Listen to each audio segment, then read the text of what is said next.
Hi, I'm Rachel, and this is take 2 of Friday Reads for September 21st, 2018. Just hoping this one works. Be nice to me, camera. I feel like it's a really booktuber heavy Friday Reads as I go through what I have read and what I am reading and what I plan to read in the future. To start with, I'll start with my first booktuber read-along, which I just finished along with the group this week. It is Brewster's Millions by George McCutcheon. And well, Steve Donahue drafted 12 of us into this Voxer-centric read-along as our jury duty of the year, and it was really fun for the discussions. They were a little sporadic along the 2 weeks, but we had sometimes Steve gave us questions that we could or couldn't answer, and sometimes other members had things to say and sort of led the conversation. One of the last things Steve asked us is whether, or actually I don't think it's the last thing, but one thing we talked about a lot was that whether or not the book had enough plot to sustain its length, and I think most of us thought that it didn't, and I'm certainly among them. Brewster's Millions is a turn of the 20th century novel about a young man who first inherits his grandfather's fortune of $1 million, but then inherits his uncle's fortune of $7 million, or he will inherit it if he spends his grandfather's fortune in under a year and all of these crazy ways, like there's a lot of restrictions and that sort of thing, and he's being overseen from afar by lawyers and estate holders or whatever. And it's a satire. It's supposed to be funny about how he's trying to lose this money and he's befriending robbers and things like that. But I think most of the, the fun stuff, the plot clever stuff happened in the beginning of the novel, and then it just drooped from there. I mean, it's really facile writing. And then we get to this mind-numbingly boring cruise, and the only thing that woke me up is like a fight between cardboard cutout characters. They're, off of the coast of Egypt, and there's this, stereotypical Arab sheik who comes on board and, is pompous and rich and misogynistic and demands the love interest's hand in marriage, so the main lead and his friends have to go fight him off and, call him all the racist names that are the purview of the time, and it annoyed me. What annoyed me was that I got sucked into the pulpy action of it because the rest of the plot by that point was so boring that was what woke me up. I'm like, what? And I started paying a little attention again, but it was obviously just so ridiculous. I mean, it was just McCutcheon trying to pass time and giving off, a villain and a hero who his audience would unquestioningly let slide into those roles. Obviously this isn't any sort of real character study. I am too snobby for this book. I just, the writing and the lack of plot, and let's face it, the racism are not my thing.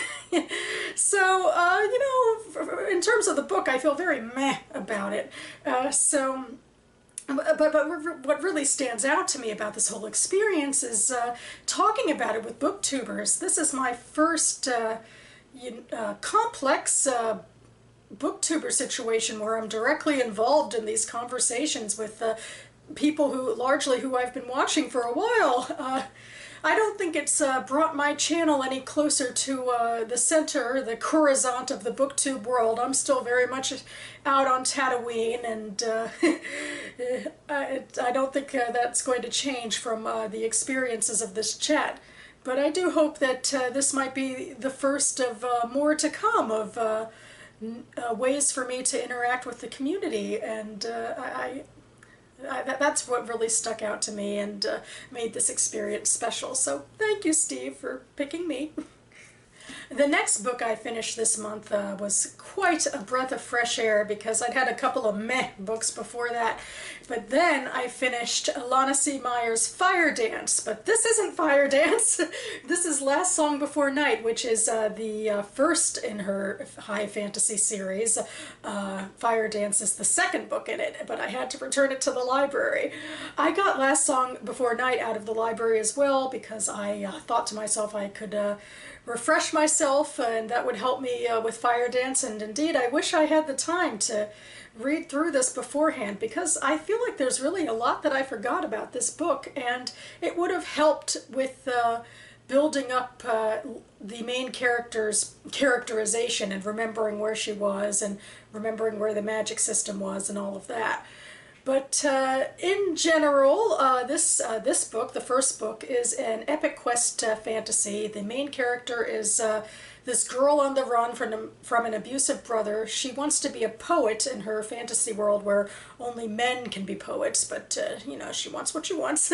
And it's a world where in the days of yore, poets were able to use enchantments and control things through magic, but then, you know, a jealous king was able to drive that out of his poets, and for generations it's just, you know, a musical profession where, you know, people make their wares by singing for their dinner, as it were. But, of course, in this book, one of the major takeaways is that magic is ultimately restored by Lynn and her friends. The second book takes us several years later.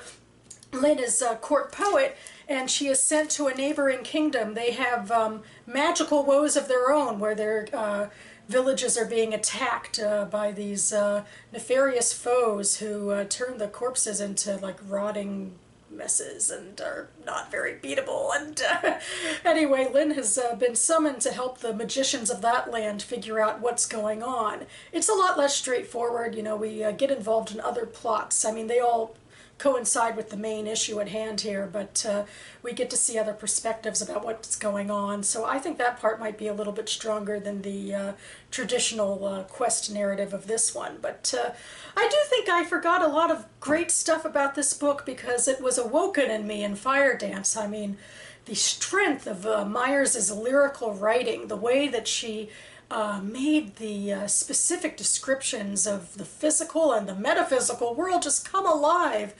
I admit that a lot of the characters didn't stand out to me very much, but the fantasy world part of it, the world building part of it, from the magic to the court intrigues, it really felt like I was stepping into a whole new world. It felt like fantasy, you know, I mean, in terms of the structure of it, and it was just so beautiful and so evocative and so wonderful after some some duds in my reading.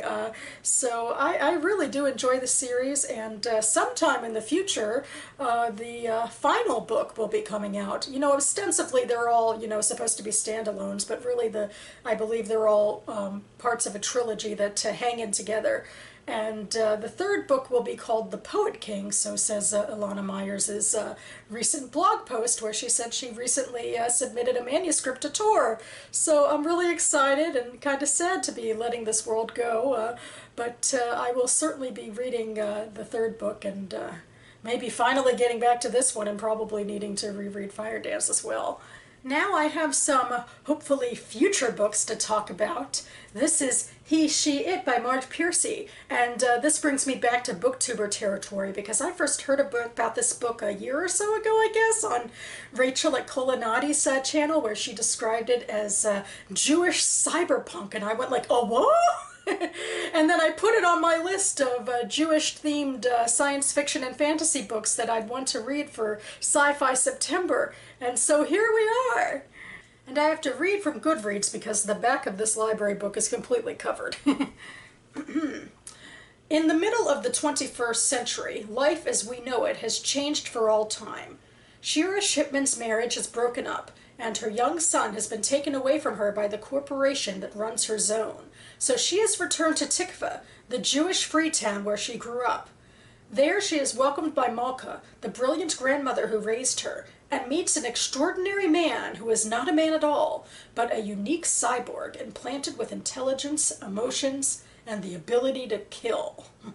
So yeah, this was published in 1991, hence the futuristic focus of the 21st century.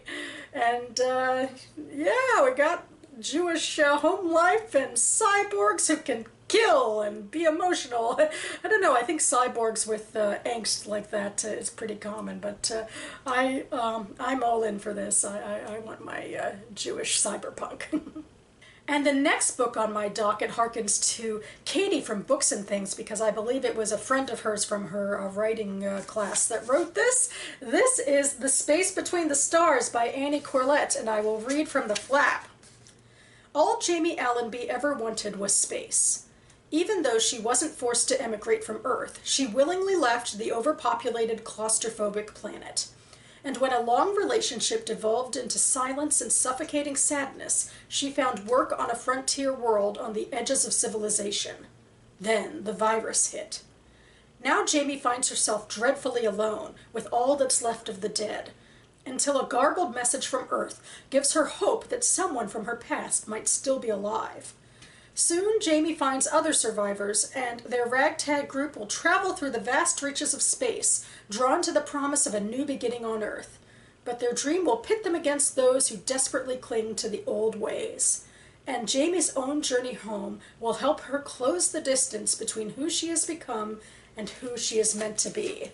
So yeah, one thing I think Katie said about this book was that it reminded her of Station 11 by Emily St. John Mandel, which is a book that both of us really like, so I am excited!